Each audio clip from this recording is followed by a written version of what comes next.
बिस्मिल्लाहिर्रहमानिर्रहीम। लाखों करोड़ों दुरूदो सलाम मोहम्मद मुस्तफ़ा सल्लल्लाहु अलैहि वसल्लम और आले मोहम्मद पर। मैं हूं उमर दराज गोंदल। चूंकि मैं आपको मुसलसल खबरें दे रहा हूं कि ये जो तयनाती होनी है, उस तयनाती के मामले के ऊपर मुसलसल हुकूमत का खेल जो है वो उसको पता इख्तिताम की जानिब से है। आज अनीक नाजी ने अब से थोड़ी देर पहले एक ट्वीट किया। मैं वो ट्वीट आपके सामने जरूर रखना चाहता हूं। अनीक नाजी नून लीग के बहुत करीब हैं, लंदन में रिहाइश पजीर हैं। उन्होंने क्या ट्वीट किया? उन्होंने आज एक ट्वीट किया 4:43 के ऊपर। उन्होंने लिखा, हेलो हेलो मैं बाजवा बोल रहा हूं। हेलो मैं आपका खादिम बाजवा। आवाज नहीं आ रही? लंदन से जवाब। हेलो शहबाज शरीफ सर, आपने तो कहा था 6 माह पक्के मिलेंगे। वो कानून साजी कब करनी है? अभी तो कोरोना है, बाद में मिलते हैं। अब ये हालात हैं जिसके जरिए वो बुनियादी तौर पे जो सिद्दीक जान ने कहा था कि 29 नवंबर के बाद एक बाकायदा मुहिम है जो इन्होंने लॉन्च की हुई है, तो वो सूरत हाल हमें थोड़ी सी वाज़ेह नजर आ रही है। मैं आपको खबर उनकी रुखसती की और उनके दीगर मामलात की देना चाहता हूं और उनको यकीन कितना। आप अंदाजा इस बात से कर लें कि डॉन न्यूज ने आज खबर ब्रेक की है। अदनान शेख उनके जो रिपोर्टर हैं, उनके मुताबिक नून लीग के जो जराए हैं वो इस बात की तस्दीक कर रहे हैं कि नवाज शरीफ ने आइंदा इंतखाबात की तैयारियों का ग्रीन सिग्नल दे दिया है। तमाम सियासी कुव्वतों की रजामंदी से इलेक्शन अप्रैल या मई में करवाए जाने का इम्कान है। ये अप्रैल या मई वाला सिर्फ तमाशा है। इसका मतलब यह है कि वो इस बात के ऊपर तैयार हो गए हैं कि इलेक्शन होना ही होना है। इलेक्शन होना है या नहीं होना, उन्हें घर जाना है। जिसका मतलब बहुत वाज़ेह है कि ये जो सारा इन दिनों में सिनेरियो चल रहा है, उस सिनेरियो के बीच में उनको चीजों का बहुत अच्छे से अंदाजा है कि गड़बड़ होने क्या जा रही है। और जरा एक और खबर ले लें जिससे आपको अंदाजा हो जाएगा कि अब नवाज शरीफ ने वापस आना है, तो नवाज शरीफ इस खेल के अंदर वापस कैसे आना चाहते हैं। नवाज शरीफ को अंदाजा है कि फिलहाल इमरान खान का वो मुकाबला नहीं कर सकते और इमरान खान हर लिहाज से कामयाबी के साथ आगे बढ़ रहे हैं। जरा अंदाजा लगाइए, आज मारूफ कॉलम निगार FS इजाजुद्दीन जो है, ये डॉन अखबार के अंदर लिखते हैं।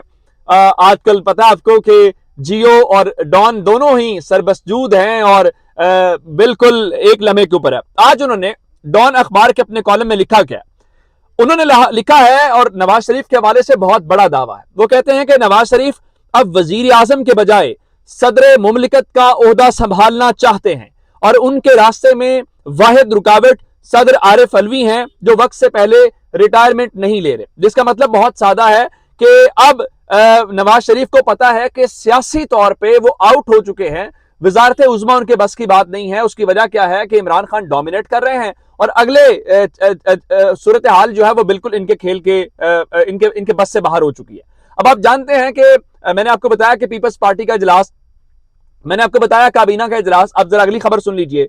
सूरत हाल इस किस्म की है कि आज बिलावल जरदारी को एक चार्टर्ड यानी खुसूसी तैयारे के जरिए कराची से इस्लामाबाद रवाना किया गया है ताकि वो अहम मुशावरत का हिस्सा बने। उसकी वजह क्या है? उसकी वजह वही तकर्रुरी है, वही सूरत हाल है जो गेम अपने हाथ से निकलती हुई दिखाई दे रही है। दूसरी जानिब इस वक्त खान साहब जो हैं वो इस सारे मामले में इनका इम्तिहान लेते हुए नजर आ रहे हैं। खान साहब बहुत सब्र के साथ, बहुत हिम्मत के साथ आज जमान पार्क में उन्होंने सहाफियों से मुलाकात की है और सहाफियों के साथ जो उनकी मुलाकात हुई है उसमें उन्होंने कहा, देखें, पहले भी उन्होंने कहा था मैं आर्मी चीफ वाले मामले के ऊपर बिल्कुल पीछे बैठा हूं, अब मैं देख रहा हूं करते क्या, इंतजार कर रहे हैं। अब आज उन्होंने कहा कि आर्मी चीफ के तकर्रुर पे हमारी पॉलिसी बहुत वाज़ेह है, वेट एंड वॉच, यानी देखो और इंतजार करो और सूरत हाल की समत इख्तियार करती है, उस पूरे सिनेरियो का अंदाजा लगाओ। फिर उन्होंने एक बार फिर कहा, उनका हमारा एस्टैब्लिशमेंट से इख्तलाफ बुनियादी तौर पर हुआ क्या? हमारी गवर्नमेंट फॉरेन पॉलिसी पे हर मामले पे एस्टैब्लिशमेंट पे एक पेज पे थी। उन्होंने कहा हमारा बुनियादी इख्तलाफ हुआ जी उस्मान बुजदार के मामले पे।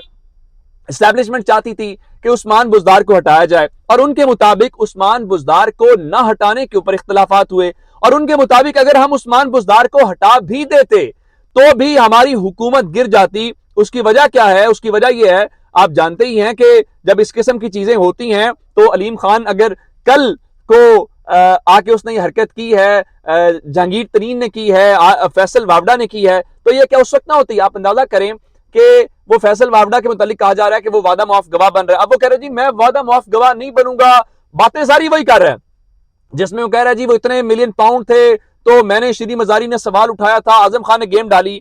आज अंदाजा करें कि फैसल वावडा अपनी गाड़ी पे नैब के ऑफिस में पेश हुआ जहां पे साबिक वज़ीर आज़म की गाड़ियां नहीं जाने दी जाती। आज फैसल वावड़ा को इंतहाई सिक्योरिटी के अंदर उसकी गाड़ी को अंदर जाने की इजाजत दी गई। अब वो बाहर खड़ा था, जब मीडिया टॉक कर रहा था, एक राहगीर खातून गुजरी, वो कोई कारकुन नहीं थी। उसने इमरान खान के हक में नारे लगाए, नवाज शरीफ लोगों के खिलाफ लगाए। फैसल वावड़ा खुद हैरान रह गया कि ये हुआ क्या है। आज मेरे से किसी ने पूछा कि फैसल वावड़ा को इतनी सिक्योरिटी कौन दे रहा है, बल्कि सलमान दुरानी साहब जर्नलिस्ट है, उन्होंने लिखा। मैंने कहा वही जो पीटीवी पे उसकी प्रेस कॉन्फ्रेंस चलवा सकता है कोई ताकतवर, तो क्या उसको अंदर गाड़ी नहीं चलवाई जा सकती। लेकिन आज एक और अब हैरानकुन तौर पे उन्होंने जनरल फैसल नसीर के हवाले से गुफ्तगू की, और कमाल बात यह है वो लाइव जाती है, इमरान खान बोलेगा नहीं। अब उन्होंने क्या लिखा, उन्होंने कहा जनरल फैसल एक गैरतमंद ऑफिसर है, मैंने इमरान खान को बराह रास्त मामला डील करने का कहा, मैंने इमरान खान से कहा कि मैं जनरल फैसल से मुलाकात करवा देता हूं। जनरल फैसल ने कहा कि मेरे बॉस मुल्क में नहीं है, यानी डीजीआईएस नदीम अंजुम साहब की बात हो रही है, उनकी इजाजत के बाद इमरान खान से मुलाकात करूंगा। अब इसका मतलब यह है कि अब इसके बाद फैसल वावड़ा ये कहे कि मैं किसका बंदा हूं, मैं किसके लिए काम करता हूं, तो मेरे ख्याल से ये बातें सारी बिल्कुल इररेलेवेंट हो जाती हैं। आज एक मैं आपको खबर और देना चाहता हूं, और वो खबर ये है कि खान साहब चूंकि वापसी का मतलब है, खान साहब कह रहे हैं कि मैं वापस आऊंगा, मैं साइफर की तहकीकात करूंगा, मैं बाकी चीजें करूंगा। अब इस वक्त सिनेरियो ये है कि एक कॉल लीक होने की खबरें हैं, मेरे पास भी वो कॉल पहुंची नहीं है, जैसे ही पहुंचेगी आप तक पहुंचाऊंगा। और खबर ये है कि उस कॉल लीक में ये कहा गया है कि अगर खान वापस आ गया तो वो किसी को छोड़ेगा नहीं, और ये डर है, और ये जाहिर बात है। ये कॉल किसके डिटेल्स आएंगे इसके बारे में बताऊंगा, लेकिन मैं आपको एक और खबर देना चाहता हूं, और खबर ये है कि आरिफ हबीब लिमिटेड के ताजा तरीन जो आदादो शुमार हैं वो ये कह रहे हैं कि अल्लाह ना करे कभी ऐसा हो, पाकिस्तान के डिफॉल्ट करने ना दहिंदा या के जो खतरा है वो 75% से भी बढ़ गया है।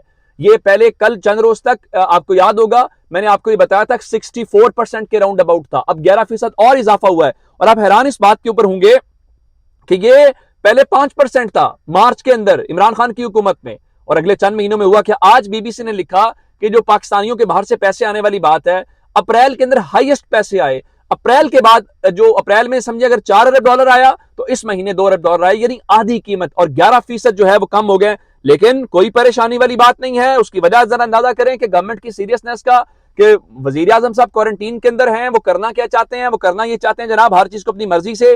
पाकिस्तान अफगानिस्तान का बॉर्डर 5वें रोज से बंद है, तजारती सरगर्मियां मुअत्तल हैं। हालांकि पाकिस्तान की जो एक्सपोर्ट्स बरामदाद हैं टूवर्ड्स अफगानिस्तान उनमें इंक्रीज हुआ है, लेकिन एक छोटा सा इंसिडेंट हुआ जो कि पाकिस्तान के साथ नहीं होना चाहिए था, वो ज्यादती की। अफगान गवर्नमेंट से हमें खुल के बात करनी चाहिए, उनसे जवाब तलबी करनी चाहिए, लेकिन ये करेंगे, ये सवाल उठाएंगे। अगर उनको समझाना है प्यार से तो भी, या उसके बाद आप ये कहें कि उनको सख्ती से बात करनी है तो भी, कोई ना कोई क्रेडिबिलिटी वाला तो हो। जिनके अपने घर में क्रेडिबिलिटी नहीं है उनकी बाहर कौन सुनेगा। अब जरा और खबर एक ले लीजिए। लाहौर हाईकोर्ट ने वाकया मॉडल टाउन में मुलविस करार दिए गए 126 पुलिस अफसरान और एहलकारों की तनजुली की नोटिफिकेशन कलअदम करार दे दी। यानी वो कह रहे हैं अगर आपने मॉडल टाउन वाकये के अंदर भरपूर ताकत का इस्तेमाल किया है, 2 नंबरी गड़बड़ की है, कोई इतनी बड़ी बात नहीं है, इसमें कोई परेशानी वाली बात नहीं है, लेकिन आपकी तनजुली नहीं होगी जनाब। उसकी वजह यह है कि अगर आज आपकी किसी अफसर को हो गया, जो हम कहते हैं वो रूल ऑफ लॉ, हम जो कहते हैं अकाउंटेबिलिटी, वो जो हम कहते हैं जवाब तलबी, तो फिर कल को तो पाकिस्तान में हर कोई कानून के मुताबिक करेगा, तो हमने ये काम नहीं होने देता। अब जरा एक और खबर इमरान खान के बारे से। इमरान खान ने आज भी कहा है कि एक तो मुझे पूरा यकीन है उस दिन स्नाइपर के जरिए मुझे गोली मारी गई, दूसरा उन्होंने कहा मुझे यकीन है मुझे मुर्फ करेंगे, और उन्होंने फिर उसके बाद जीआईटी के हवाले से जो एमआई और आईएसए ने खुद कहा था कि मैं उस कमेटी का पार्ट नहीं बनना। उसके बाद वजारत दाखिला ने पंजाब को लिखा और कहा जी ये तो पुलिस की कमेटी खिलाएगी, इसमें आपने कोई इंटेलिजेंस का मेंबर नहीं बनाया। तो आज पंजाब की हुकूमत ने उनके इस एतराजात को तस्लीम कर लिया है और जो सूबाई सब कबीना कमेटी है उसके सामने रखने का फैसला कर। यानी मतलब यह है कि बात आगे नहीं बढ़ रही, वहीं की वहीं रुकी हुई है। अपना बहुत सारा ख्याल रखिएगा। खुदा हाफिज।